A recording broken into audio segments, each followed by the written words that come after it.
Hi guys, ഇന്ന് ഏറ്റവും important ആയ ഒരു വീഡിയോ ആണ് നോക്കാൻ പോകുന്നത്.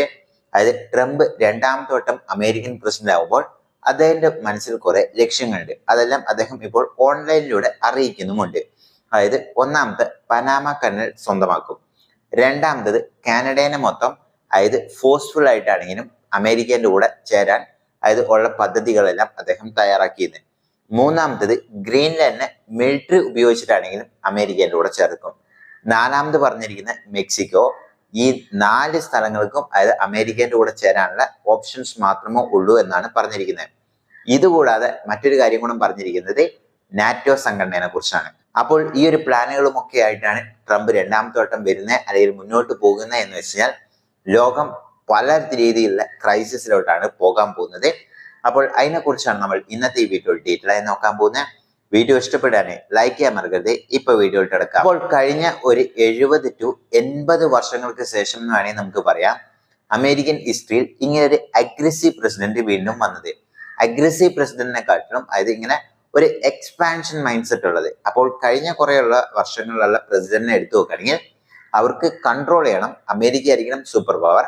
പക്ഷെ അവർക്ക് ഇങ്ങനെ അതായത് യുദ്ധം ചെയ്ത് കൂടുതൽ സ്ഥലങ്ങളൊന്നും അമേരിക്കൻ്റെ കൂടെ ചേർക്കണം അങ്ങനെയുള്ള ഒരു മൈൻഡ് സെറ്റ് അവർക്കില്ലായിരുന്നു. അവർ ഈ കുറെ അതായത് ഈ ഡെമോക്രാറ്റ്സ് വരെയാണെങ്കിൽ ഡീപ് സ്റ്റേറ്റിലൂടെ അവർക്ക് വേണ്ട പദ്ധതികളെല്ലാം പ്ലാൻ ആക്കും. ഇങ്ങനെയായിരുന്നു മുന്നോട്ട് പോയിക്കൊണ്ടിരുന്നത്. എന്നാൽ ഈ വട്ടം ട്രംപ് വരുന്നത്, ട്രംപിനറിയാം ഇത് അവസാനത്തെ ടൈമാണ്. അമേരിക്കയിൽ അങ്ങനെ ഒരു റൂൾ ഉണ്ട്, 2 വട്ടം മാത്രമേ ഒരു പ്രസിഡന്റ് ആവാൻ കഴിയുള്ളൂ ഒരാൾക്ക്. അപ്പോൾ ആ ഒരു രീതി തന്നെ തിരുത്തി എഴുതുന്നും പലരും പറയുന്നുണ്ട്. പക്ഷെ അതെന്ത് തന്നെയാണെങ്കിലും അതുകൊണ്ട് തന്നെ ഇത് കൂടുതലും അഗ്രസീവ് ആയിരിക്കും എന്നാണ് എല്ലാവരും പറയുന്നത്. അടുത്തൊരു 10 ദിവസം മാത്രമേ ഉള്ളൂ ട്രംപ് പദവിയേക്കാനും. അപ്പോഴാണ് ഇങ്ങനെ കുറെ കാര്യങ്ങൾ പറഞ്ഞിരിക്കുന്നത്. അതിനെക്കുറിച്ച് ഓരോന്നായിട്ട് നമുക്ക് നോക്കാം. ഒന്നാമത്തെ നോക്കുകയാണെങ്കിൽ പനാമ കനൽ. അപ്പോൾ ഈ പനാമ കനലും അമേരിക്കയുമായിട്ടുള്ള റിലേഷൻ നോക്കുകയാണെങ്കിൽ പണ്ട് അമേരിക്കൻ മിലിറ്ററിക്ക് തന്നെ പോകാനും സഞ്ചരിക്കാനും വേണ്ടി ഉണ്ടാക്കിയ ഒരു കനാലാണ് ഈ പനാമ കനൽ എന്ന് പറയുന്നത്. ഇതിൽ അമേരിക്കൻസ് തന്നെയാണ് വർക്ക് ചെയ്തതും. ആ കാലത്ത് തന്നെ കുറെ അമേരിക്കൻസ്, അതായത് ഏകദേശം 40,000 തൊട്ട് 38,000 വരെയുള്ള അമേരിക്കൻസ് തന്നെ ഇതിൽ മരണപ്പെട്ട ചരിത്രവുമുണ്ട്. സംഭവം എന്താണെന്ന് വെച്ചാൽ അവിടെ കൂടുതലായിട്ടും മലേറിയ പടരുന്ന സമയമായിരുന്നു. അവിടെ പണിക്ക് പോയ ആൾക്കാർക്കെല്ലാം മലേറിയ ബാധിച്ച് അവർ മരണപ്പെടുകയായിരുന്നു ഉണ്ടായിരുന്നത്.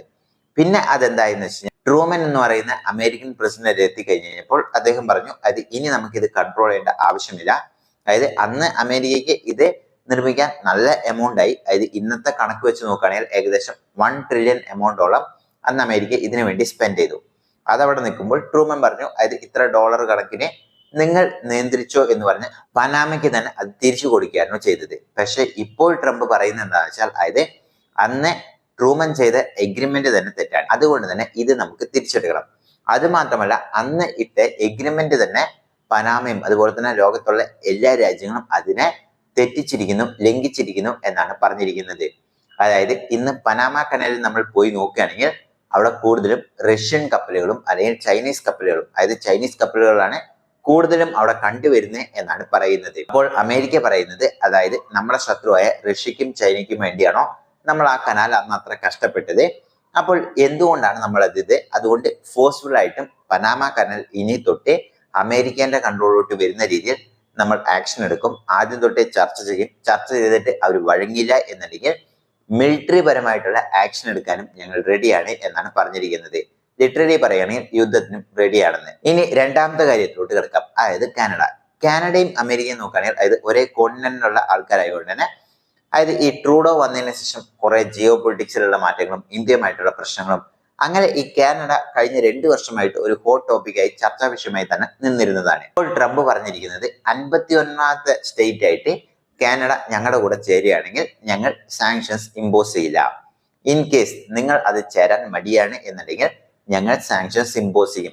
കാരണം അമേരിക്കയാണ് ഓരോ വർഷം 200 ബില്യൺ രൂപ അതായത് ഈ അഗ്രികൾച്ചർ അങ്ങനെയുള്ള കാര്യത്തിനും കൊടുക്കുന്നത്. അതുകൂടാതെ മിലിറ്ററിയും കാനഡയ്ക്ക് അത്രയില്ല. അതുകൊണ്ട് തന്നെ മിലിറ്ററി എക്സ്പെൻഡിച്ചറും പലതും അമേരിക്കയാണ് ഇന്നും കൊടുത്തു വരുന്നത്. അപ്പോൾ എന്തുകൊണ്ടാണ് ഞാൻ ഇത്ര ചെലവാക്കേണ്ട ആവശ്യം? നിങ്ങൾ എൻ്റെ അതായത് സ്റ്റേറ്റിന്റെ താഴെ വരികയാണ് അല്ലെങ്കിൽ എൻ്റെ കൺട്രീന്റെ താഴെ ഒരു സ്റ്റേറ്റ് ആയിട്ട് വരികയാണ് എന്നുണ്ടെങ്കിൽ ഞാൻ ചെലവാക്കാൻ റെഡിയാണ്, ഇതിലും കൂടുതൽ തരാനും റെഡിയാണ്. ഇൻ കേസ് നിങ്ങൾ അത് ചെയ്യില്ല എന്നുണ്ടെങ്കിൽ എക്കണോമിക് സാങ്ഷൻസ് ഇമ്പോസ് ചെയ്ത് നിങ്ങളെ ഇല്ലാണ്ടാക്കും എന്നാണ് പറഞ്ഞിരിക്കുന്നത്.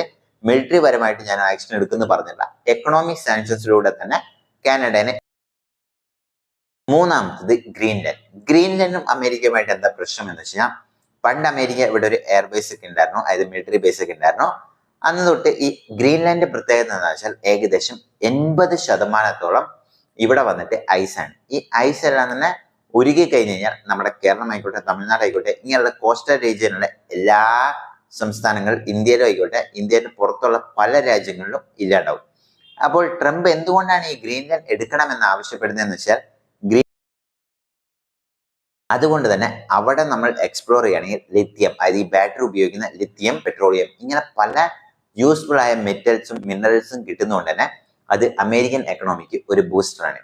അപ്പോൾ ഇത് ഒന്നാമത്തെ ലക്ഷ്യമായി ട്രംപ് ഇടുന്നുണ്ട്. രണ്ടാമത് പറയുന്നത് ഇത് അമേരിക്കൻ സെക്യൂരിറ്റിക്ക് വേണ്ടിയാണ് ഞാൻ ഗ്രീൻലാൻഡിനെ എടുക്കുന്നതെന്ന്. മാപ്പിൽ ഗ്രീൻലാൻഡ് വലുതായി കാണുകയാണെങ്കിലും ഇന്ത്യനെക്കാട്ടിലും ചെറിയൊരു സ്ഥലമാണ്. പക്ഷെ ചെറുതെന്ന് പറയാൻ പറ്റില്ല, ഇന്ത്യനെക്കാട്ടിലും ഏകദേശം ഒരു കുറച്ച് ചെറുതായിട്ടൊരു സ്ഥലമാണ്. അത്യാവശ്യം നല്ല വലിയ സ്ഥലങ്ങൾ തന്നെയാണ്. പക്ഷെ അതായത് ഒക്ടോബർ ടു ഫെബ്രുവരി നമ്മൾ ആ ഒരു മാസം എടുത്തു നോക്കുകയാണ് എന്നുണ്ടെങ്കിൽ അവിടെ ഫുള്ളും ഡാർക്ക് ആയിരിക്കും, അത് ഇരുട്ടായിരിക്കും, പകലും രാത്രിയും എല്ലാം ഇരുട്ടായിരിക്കും. കാരണം ഇവിടെ പോളർ നൈറ്റ്സ്. ചില മാസങ്ങൾ ഇവിടെ മൊത്തം ലൈറ്റ് ആയിരിക്കും, അതായത് രാത്രി ഉണ്ടാവില്ല. അങ്ങനെയുള്ള സ്ഥലങ്ങളാണ് ഈ ഗ്രീൻലാൻഡ് എന്ന് പറയുന്നത്. അപ്പോൾ ഇവർക്കൊരു പോപ്പുലേഷൻ ഉണ്ട്, 50,000 ആൾക്കാരോളം ഉണ്ട്. അവിടെ ഒരു പ്രൈം മിനിസ്റ്റർ ഒക്കെ ഉണ്ട്. പക്ഷെ ഇവർ ഇപ്പോഴും ആരുടെ കീഴിലാണ് വരുന്നതെന്ന് വെച്ചാൽ ഡെൻമാർക്കാണ്. അതായത് പണ്ട് ഡെൻമാർക്ക് എന്നുള്ള ആൾക്കാരാണ് ഇവിടെ പോയി അതായത് ഈ സ്ഥലങ്ങളെല്ലാം പിടിച്ചെടുക്കുകയും അതുപോലെ തന്നെ അവിടെ സെറ്റിൽ ആകുകയും. ഇപ്പോഴും ഡെൻമാർക്കിന്റെ കീഴിലാണ് ഇത് വരുന്നതും. അതുപോലെ തന്നെ അവരാണ് ഈ മിലിറ്ററി മറ്റു കാര്യങ്ങളെല്ലാം. ഇതുകൂടാതെ ഇവിടെ നിന്ന് ഇലക്ഷൻ വെച്ചുകൊണ്ട് 2 റെപ്രസെന്റേറ്റീവിനെ ഈ ഡെൻമാർക്കിലോട്ട് അയക്കാറുമുണ്ട്. അവിടെ പോയിട്ട് അവിടുത്തെ ഹൗസ് ഓഫ് റെപ്രസെന്റേറ്റീവ് പോയി അവരിവിടെ റെപ്രസെന്റ് ചെയ്യാറുമുണ്ട്. ലിറ്ററലി പറയുകയാണെങ്കിൽ അതായത് ഡെൻമാർക്കിന്റെ കീഴിലുള്ള ഒരു സ്റ്റേറ്റ് ആണ് ഈ ഗ്രീൻലാൻഡ് എന്ന് പറയുന്നത്. അപ്പോൾ ഡെൻമാർക്ക് പറഞ്ഞിരിക്കുന്നു അതായത് ഇത് ഒരിക്കലും നടക്കാൻ പോണില്ല, ഞങ്ങളും അതായത് മിലിറ്ററി പരമായിട്ട് എടുക്കുമെന്ന് അതായത് ട്രംപ് പറഞ്ഞെങ്കിൽ അതിന് ഞങ്ങൾ റെഡിയാണ്. അത് കുറേയധികം ഫണ്ടിങ് എല്ലാം ഇപ്പോൾ അവർ കൂട്ടിയിട്ടുണ്ട്. അപ്പോൾ ഈ ഒരു കാര്യത്തിൽ പലരും പറഞ്ഞിരിക്കുന്നത് അതായത് ട്രംപ് ഇങ്ങനൊരു ആക്ഷൻ എടുത്തു പോവുകയാണ് എന്നുണ്ടെങ്കിൽ ഫ്രാൻസ് അങ്ങനെയുള്ള പല രാജ്യങ്ങളും അതായത് ഈ ഒരു ആക്ഷനെതിരെ അമേരിക്കയ്ക്കെതിരെ തന്നെ ഞങ്ങളും നിൽക്കേണ്ടി വരും എന്നാണ് പറഞ്ഞിരിക്കുന്നത്. കാരണം അങ്ങനെയാണ്, അതായത് ഇപ്പോൾ തന്നെ 3ആയി. മെക്സിക്കോയുടെ കാര്യം നോക്കുകയാണെങ്കിൽ അതായത് മെക്സിക്കോയിൽ നിന്ന് കുറെ ഡ്രഗ്സ് ഉള്ളിലോട്ട് വരുന്നു, ഇല്ലീഗലായിട്ട് ഇമിഗ്രൻസ് ഉള്ളിലോട്ട് വരുന്നു. ഇതെല്ലാം തന്നെ ബ്ലോക്ക് ചെയ്യണം. ബ്ലോക്ക് ചെയ്യാൻ പറ്റുന്നില്ല എന്നുണ്ടെങ്കിൽ നിങ്ങൾ ഞങ്ങളുടെ കൂടെ ചേർന്നോ, ഞങ്ങൾ റെഡിയാണ് ചേരാൻ എന്ന് പറഞ്ഞിരിക്കുന്നു. അപ്പോൾ ഇതിലും മിലിറ്ററി പരമായിട്ടുള്ള ആക്ഷൻ ഇടയ്ക്ക് പറഞ്ഞിരിക്കണം. പക്ഷെ മെക്സിക്കോനെ ഇവർ ഹൈലൈറ്റ് ആയി പറയുന്നില്ല. പക്ഷെ മറ്റു 3 സ്ഥലങ്ങളും ട്രംപ് എന്തായാലും ഞാൻ എടുത്തിരിക്കും എന്നാണ് പറഞ്ഞിരിക്കുന്നത്. ഇതുകൂടാതെ മറ്റൊരു കാര്യം പറഞ്ഞിരിക്കുന്നത് നാറ്റോനെ കുറിച്ചാണ്. അതായത് നാറ്റോ രാജ്യങ്ങളെല്ലാം അത് ഇപ്പോൾ 1-2% മാത്രമാണ് അതായത് നിങ്ങളുടെ ഡിഫൻസിന് വേണ്ടി നിങ്ങൾ ഇതാക്കുന്നത്. അതിലും കൂടുതൽ ഫണ്ടും അമേരിക്കയാണ് ചെലവാക്കുന്നത്. എന്തുകൊണ്ട്? നിങ്ങളുടെ GDP-ന്ന് 5% അല്ലെങ്കിൽ നിങ്ങളുടെ ബഡ്ജറ്റിൽ നിന്ന് 5% മാറ്റിവെച്ചാൽ മാത്രം നാറ്റോയിൽ ഉണ്ടായാൽ മതി, അല്ലെങ്കിൽ നാറ്റോ തന്നെ പിരിച്ചുവിടാനും റെഡിയാണ് എന്നാണ് ട്രംപ് പോകുന്നത്. അപ്പോൾ ഈ കാര്യങ്ങളെല്ലാം നമ്മൾ നോക്കുമ്പോൾ അതായത് ട്രംപിന്റെ ഈ പോക്ക് ഇച്ചിരി ഡേഞ്ചറാണ്. ഇതിനെല്ലാം സപ്പോർട്ട് ചെയ്യാൻ വേണ്ടി ഇലോൺ മസ്ക് അങ്ങനെയുള്ള പലരുമുണ്ട്. അപ്പോൾ ഇലോൺ മസ്കിന്റെ കാര്യമെല്ലാം എടുത്തു നോക്കുകയാണെങ്കിൽ അതായത് ഇലോൺ മസ്ക് ഇപ്പോൾ ഒരു ഡിക്റ്റാറ്റർഷിപ്പ് പോലെ, അതായത് ഇപ്പോൾ തന്റെ കയ്യിൽ എല്ലാ പ്രസിഡന്റും ഉണ്ട്, ലോകത്തുള്ള പല ഇലക്ഷനിൽ ഇന്റർഫിയർ ചെയ്യുന്നു, പല കാര്യങ്ങളും ഇതാക്കുന്നു. ഇനി അടുത്ത 4 വർഷം കൊണ്ട് ഇലോൺ മസ്ക് എന്തായാലും ട്രംപിനെ കൊണ്ട് ഫോഴ്സ്ഫുൾ ആയി ചെയ്തുകൊണ്ട് ഇന്ത്യയിലോട്ട് സ്റ്റാർലിങ്ങും കൊണ്ടുവരാനുള്ള സാധ്യതകളുണ്ട്. അപ്പോൾ ഇതുപോലെയുള്ള പല കാര്യങ്ങളാണ് ഇലോൺ മസ്ക് പോകുന്നത്. അപ്പോൾ അദ്ദേഹം ആരെയും ഒരാൾ കൺട്രോൾ ചെയ്ത് നിർത്തേണ്ട എത്രയും പെട്ടെന്ന് ഒരു ആവശ്യമുള്ള കാര്യമാണ്. ഇത് മാത്രമല്ല, ട്രംപ് ഈ ഒരു രീതിയിൽ പോകുകയാണ് എന്നുണ്ടെങ്കിൽ നാറ്റോ കൊളാപ്സ് ആവും. ഇപ്പോൾ നടക്കുന്ന പല യുദ്ധങ്ങളും ഇത് തുടങ്ങി വെക്കാനും സാധ്യതകൾ കൂടുതലാണ്.